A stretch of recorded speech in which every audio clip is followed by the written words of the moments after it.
Hello students, welcome back to my channel. My name is Sehrish और आज मैं आप लोग को इंग्लिश के क्लास 12th वाले बच्चों के लिए मोस्ट इंपॉर्टेंट क्वेश्चंस उनके एग्जाम्स के लिए जो है लेकर आई हूँ इस वीडियो में।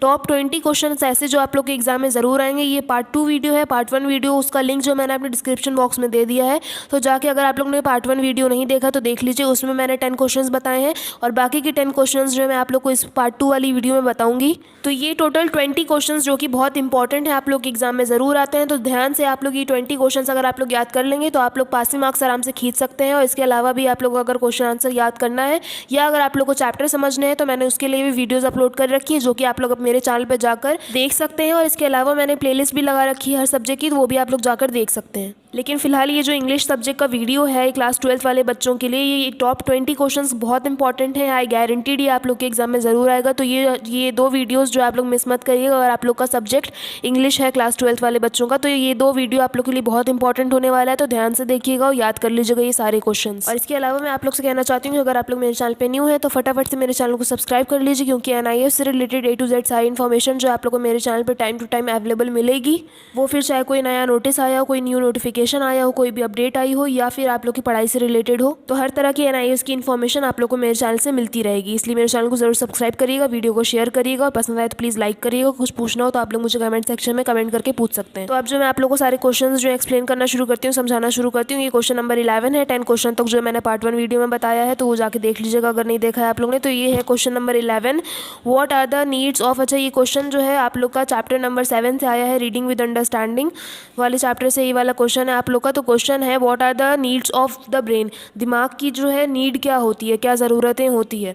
What helps a good memory, और अच्छी मेमोरी, अच्छी याददाश्त रखने के लिए आप लोग को क्या करना होता है। तो आंसर है the brain needs a good supply of oxygen, glucose, calcium, phosphorus and iron. A good memory depends on a good brain, so we should sit in a ventilated place while studying. तो यहाँ पे बोला जा रहा है कि brain को जो है, आपके दिमाग को जो है एक अच्छा सप्लाई चाहिए होता है ऑक्सीजन का, ग्लूकोज का, कैल्शियम का, फॉस्फोरस का, आयरन का। और ये सब चीज़ें जो है ये आप लोग की मेमोरी को जो अच्छी बनाती हैं। और आप लोग को जो पढ़ाई वढ़ाई के टाइम पर जो है अपना वेंटिलेटेड प्लेस हो गया आप लोग का, कि खुले में बैठ करके फ्रेश एयर में आप लोग को पढ़ाई करनी चाहिए, जिससे आप लोग का दिमाग जो है फ्रेश रहेगा और अच्छा चलेगा। और अच्छा खाने पीने से जो है आप लोग का ब्रेन भी हेल्दी और फ्रेश रहेगा और अच्छा रहेगा। इसके बाद आप लोग का आता है question number 12, which thing we should include in our diet. हम लोग को कौन सी चीज़ें अपनी डाइट में डालनी चाहिए, मतलब खानी चाहिए।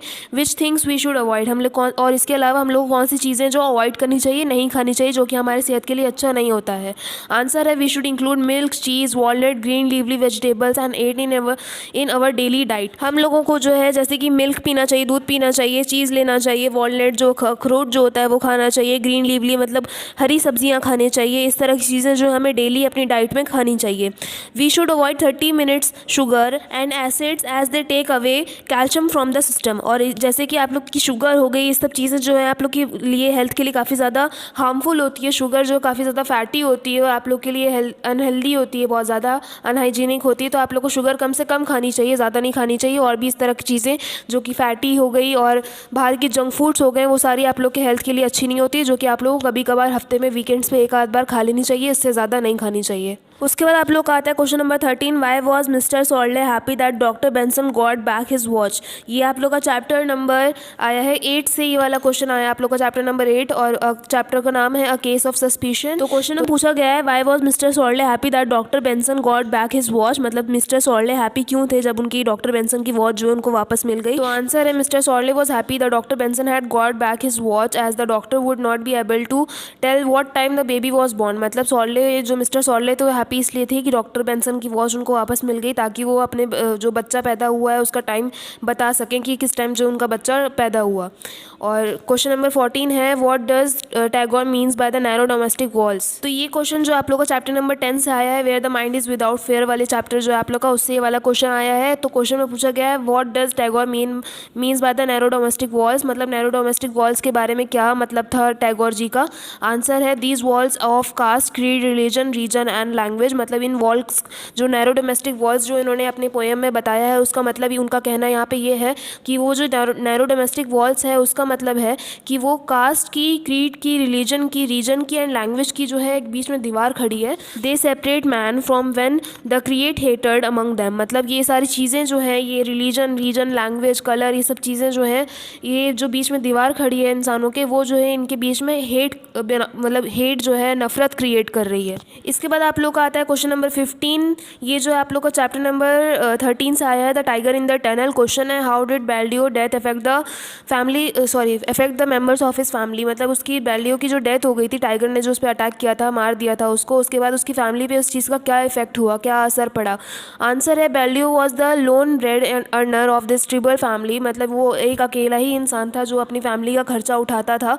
आफ्टर हिज डेथ, उसकी डेथ के बाद, Tembu, his sister and his mother remained grief-stricken for 2 days. Then Tembu took up his shoulder and responsibilities of his father, of home and of the single lamb. मतलब simple है, आप लोग ने chapter में पढ़ा होगा, बेल्डियो की डेथ के बाद जो है, जो तेम्बू था उसने जो है वो सारी रिस्पॉन्सिबिलिटीज़ अपने कंधों पे उठा लिया और अपने फादर की जगह ले लिया। उसने अर्नर बन के एक अकेला वो अपनी फैमिली की सारी रिस्पॉन्सिबिलिटीज़ उसने ले लिया तेम्बू ने। और इसके अलावा सिंगल लैम्प का भी, वो जहाँ पे उसके फादर काम करते थे, बेल्डियो जिनके पे अटैक किया था टाइगर ने, वहाँ पे उसने काम शुरू कर दिया। इसके बाद आप लोग का आता है question number 16। Do you think it was easy for the poet to choose between the 2 roads. ये आप लोग का चैप्टर नंबर 14 से आया, द रोड नॉट टेकन। ये वाला चैप्टर आप लोग का, उससे ये वाला आप लोग का क्वेश्चन आया है। तो इसमें पूछा जा रहा है कि जो पोएट था उसके लिए क्या ये चीज़ आसान थी, 2 रोड में से, 2 रास्तों में से कोई एक रास्ता चूज करना। तो आंसर है no, it was not easy decision for the poet. उसके लिए आसान चीज़ नहीं थी ये चूज़ करने के लिए। The attraction of both the roads, वो जो अट्रैक्शन था दोनों रोड का, वॉज द सेम, वो इक्वली था, एक जैसा ही था। He was the lone traveller there, he stood there long and took his own time to decide which way to go. और वो काफ़ी देर तक वो अकेला ही ट्रैवलर था, वहाँ पे और कोई जाता हुआ नहीं दिख रहा था उसको। अकेला वहाँ खड़े होकर काफ़ी देर उसने दोनों रोड को देखा और वो जो है काफ़ी देर यही डिसाइड करने में लगा रहा खड़े खड़े कि उसको कौन सी रोड पर जो है जाना चाहिए। उसके बाद आप लोग का आता है question number 17। Who is the traveller. Traveller कौन था। मतलब ये वही चैप्टर में से, द रोड नॉट टेकन, जो आप लोग का चैप्टर जिससे इसका पहले जो मैंने इससे पहले क्वेश्चन आप लोग को समझाया उसी चैप्टर से है, चैप्टर नंबर 14। तो क्वेश्चन में पूछा गया है कि हु इज़ द ट्रैवलर। वो जो ट्रैवलर था, जो रोड चूज़ करने के लिए खड़ा था, वो कौन था। And why does he feel sorry, और उसे बाद में सॉरी क्यों फील हो रहा था, अपसेट क्यों था वो बाद में। आंसर है the traveller is none else than the poet himself. वो पोएट खुद ही था, जैसे कि आप लोगों को पता ही है, पोएम आप लोग ने पढ़ी होगी कि वो पोएट खुद ही था जिसने स्टोरी लिखी है। He feel sorry that he could not travel both. तो वो सॉरी इसलिए फील कर रहा था, अपसेट इसलिए था क्योंकि वो दोनों रोड एक साथ जो है पार नहीं कर सकता था, उन दो में से कोई एक ही उसे चूज़ करनी थी। The way he had to make a difficult choice which way to choose. और यही चीज़ मैंने आप लोगों को बताया कि उसे एक ही रोड चूज़ करनी थी, उस चीज़ को लेकर वो अपसेट था और सॉरी था कि वो दोनों रोड जो है चूज़ नहीं कर सकता। उसके बाद आप लोग का आता है question number 18। List some of the disadvantages of TV. आप बहुत सिंपल क्वेश्चन है ये, आप लोग को डिसएडवांटेजेस बताना है टीवी का। बहुत कुछ भी आप लोग लिख सकते हैं, वैसे मैं ये आंसर आप लोग को समझा देती हूँ।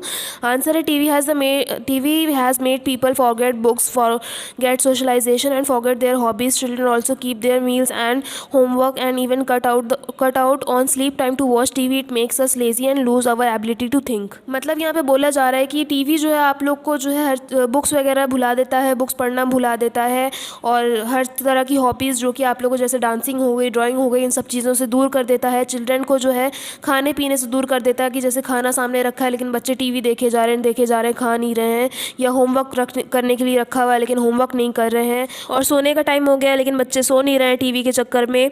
और ये जो है टीवी जो है हम लोग को काफ़ी ज़्यादा लेज़ी बना देता है क्योंकि हम बैठे बैठे जो है टीवी देखते रहते हैं, जो हम लेज़ी से हो जाते हैं, सुस्त हो जाते हैं। और इसके अलावा हम अपना टाइम बहुत ज़्यादा वेस्ट कर देते हैं और हम एबिलिटी टू थिंक, मतलब हम जो है लूज़ कर देते हैं अपनी एबिलिटी टू थिंक, मतलब सोच विचार जो हम भूल जाते हैं। टीवी देखते हैं तो वही सब चीज़ें जो हैं जो हम टीवी में हमने देखा होता है वही सब चीज़ें जो दिमाग में चलती रहती हैं, जिससे हम और ज़्यादा अच्छा दिमाग नहीं चला पाते हैं अपना, वही सब चीज़ें दिमाग में नाचती रहती हैं। तो ये सारी चीज़ें जो है डिसएडवांटेजेस हैं टीवी के। उसके बाद आप लोग का क्वेश्चन नंबर आता है 19, जो कि आप लोग के चैप्टर नंबर 16 से आया है, मस्ट नो द ट्रुथ, और जिसमें आराधना की स्टोरी बताई है जो कि एक अडॉप्टेड चाइल्ड है। तो क्वेश्चन है how did Aradhana learn the truth. उसको ये सच्चाई कैसे पता चली, थ्रू हूँ और किस उससे पता चली। आंसर है Aradhana was getting ready for the dance and Pramela hurt her feeling on purpose to she told the girl that she was an adopted child. जब आराधना जो है रेडी हो रही थी अपने डांस परफॉर्मेंस के लिए, तब जो प्रमेला जो थी जाके उसकी फीलिंग्स को जो है उन्होंने हर्ट कर दिया उस टाइम पर, और जाकर उसको बता दिया कि वो जो है एक अडॉप्टेड चाइल्ड है। Aradhana decided to know the truth. Aradhana ने फिर फैसला किया कि उसे सारी सच्चाई जाननी है। Sunita convinced her that she was always loved Aradhana as her real daughter. और सुनीता जो उसकी बहन थी उसने उसको समझाया कि वो एक्चुअली में उसको अपनी सच्ची बहन मतलब असली बहन मानकर उसे बहुत ज़्यादा चाहती है, प्यार करती है। उसके बाद आप लोग का क्वेश्चन नंबर 20 आता है, जो कि आप लोग का चैप्टर 17 से आया है, India her past and future. Question है how does Nehru describe India's past and her ancient civilisation. Answer है Nehru remember India's past with pride and wonder. India in those times was strong and energetic. They had the urge to know god the truth of a ancient civilisation was mature to tolerant with freshness of youth. Nehru ji यहाँ पे बोल रहे हैं कि वो जो उनको जो अपना पास्ट याद है इंडिया का, कि वो प्राइड और वंडर के साथ अपना इंडिया का पास्ट याद करते हैं कि उस टाइम पे जो है काफ़ी ज़्यादा स्ट्रॉन्ग एंड एनर्जेटिक इंडिया हुआ करता था। Urge know the truth and ancient civilisation was mature. हाँ, और उसके बाद इसके अलावा सिविलाइजेशन जो है काफ़ी मैच्योर थी और tolerant with freshness of youth. और जो जवान थे हमारे देश के वो काफ़ी ज़्यादा फ्रेश और एनर्जेटिक थे। वो सारी चीज़ें जो है वो नेहरू जी जो है बड़े प्राइड और मतलब गर्व के साथ जो है याद करते हैं। उसके बाद आप लोग कहते हैं क्वेश्चन नंबर 21। टॉप 20 क्वेश्चंस मुझे पता है आप लोग को मैंने टॉप 20 क्वेश्चंस बोले हैं, लेकिन एक एक्स्ट्रा क्वेश्चन यहाँ पे मैं आप लोग को बता रही हूँ, ये इंपॉर्टेंट क्वेश्चन है इसलिए आप लोग याद कर लीजिएगा। Question number 21, what makes the poet remember that particular night. ये जो है आप लोग का नाइट ऑफ द स्कॉर्पियन, जो night of the scorpion chapter number 18 जो है वहाँ से ये क्वेश्चन आया आप लोग का आया है, क्वेश्चन नंबर 21। तो इसमें पूछा जा रहा है कि पोएट को उस रात के बारे में मतलब ऐसी क्या हादसा हुआ था कि उस रात के बारे में उसे रिमेंबर है, अभी तक याद है। आंसर है the poet remember the Knightley because on that night his mother was stung by a scorpion. She suffered terribly for 20 hours and he just watched the dramas helplessly. मतलब कि जो पोएट है उसको ये इसलिए याद है क्योंकि उस रात जो है उसकी माँ को एक स्कॉर्पियन ने डस लिया था, काट लिया था, और वो जो है 20 आवर्स तक इसी तरह तड़पती रही थी। और जो पोएट था वो हेल्पलेस होकर बस देख ही सकता था, वो कुछ कर नहीं पा रहा था, तो इसलिए वो रात जो है उसे अभी तक भूली नहीं, वो आज तक उसे याद है। तो ये हादसा जो उसकी माँ के साथ हुआ था उस वजह से वो रात को भूल नहीं पाता, हमेशा उसको याद रहती है वो रात। स्टूडेंट्स, ये आप लोग के टॉप 21 क्वेश्चंस जो है मैंने टॉप 20 बोले थे लेकिन आप लोगों को 21 बताया मैंने, उसके लिए एक एक्स्ट्रा क्वेश्चन के लिए सॉरी, बट इंपॉर्टेंट क्वेश्चन था इसलिए मैंने आप लोगों को बता दिया। तो इंपॉर्टेंट क्वेश्चन ये सारे याद कर लीजिएगा, आप लोग के एग्जाम में जरूर आएंगे, गारंटी है, तो इसलिए ध्यान से याद करिएगा प्लीज़। और अगर आप लोग मेरे चैनल पर नहीं हुए तो फटाफट से मेरे चैनल को सब्सक्राइब कर लीजिए, वीडियो को शेयर करिए ताकि और भी एनआईएस के स्टूडेंट्स तक जो है सारी इन्फॉर्मेशन सारी अपडेट पहुँचे और इंपॉर्टेंट क्वेश्चन उन तक भी पहुँच जाए। तो सारे बच्चों का एग्जाम जो इस बार अच्छा होना चाहिए। आप लोग के एग्जाम के लिए ऑल द बेस्ट, और कोई भी डाउट होता है तो आप लोग मुझे कमेंट सेक्शन में कमेंट करके पूछ सकते हैं। और ये क्वेश्चंस आप लोग प्लीज़ ध्यान से याद कर लीजिएगा, भूलिएगा मत, ये सारे क्वेश्चंस बहुत इंपॉर्टेंट है। और भी सब्जेक्ट के मैं वीडियोस अपलोड कर रही हूँ धीरे धीरे, और भी अगर आप लोगों को कोई सब्जेक्ट है जो कि मैंने वीडियो नहीं डाली है अभी तक तो आप लोग मुझे कमेंट सेक्शन में कमेंट करके बता दीजिए, उनके भी इंपॉर्टेंट क्वेश्चंस की वीडियो बना करके मैं अपलोड कर दूँगी, आप लोग देख लीजिएगा, उनके भी क्वेश्चन याद कर लीजिएगा। और भी सारे सब्जेक्ट की पढ़ाई करने के लिए आप लोग मेरे चैनल पर विजिट कर सकते हैं, जाकर देख सकते हैं, मैंने और भी सब्जेक्ट की वीडियोज़ डाली हुई है, तो वहाँ भी आप लोग जाकर पढ़ाई कर सकते हैं, अपने एग्जाम की तैयारी कर सकते हैं। और इसके अलावा मैं आप लोगों को बताना चाहती हूँ कि मैंने यूट्यूब पर एक और न्यू चैनल अपना क्रिएट करा, रिएक्शन वीडियोज़, जिस पर मैं अपनी अपलोड करती हूँ। अगर आप लोगों को मेरी तरफ से अपना एंटरटेनमेंट कराना है तो आप लोग जाकर उस चैनल को भी सब्सक्राइब कर लीजिए, उसका लिंक जो है मैंने अपने डिस्क्रिप्शन बॉक्स में दे दिया है, तो वहाँ से आप लोग जाकर के उसे सब्सक्राइब कर सकते हैं। सो चलिए स्टूडेंट्स, फिर मिलते हैं नेक्स्ट वीडियो में। आप लोग के एग्जाम के लिए ऑल द बेस्ट, अच्छे से तैयारी करिएगा अपने एग्जाम्स की। तो तब तक के लिए stay home, stay safe, take care of health and immunity, and thanks for watching, and also don't forget to subscribe my channel. Thank you.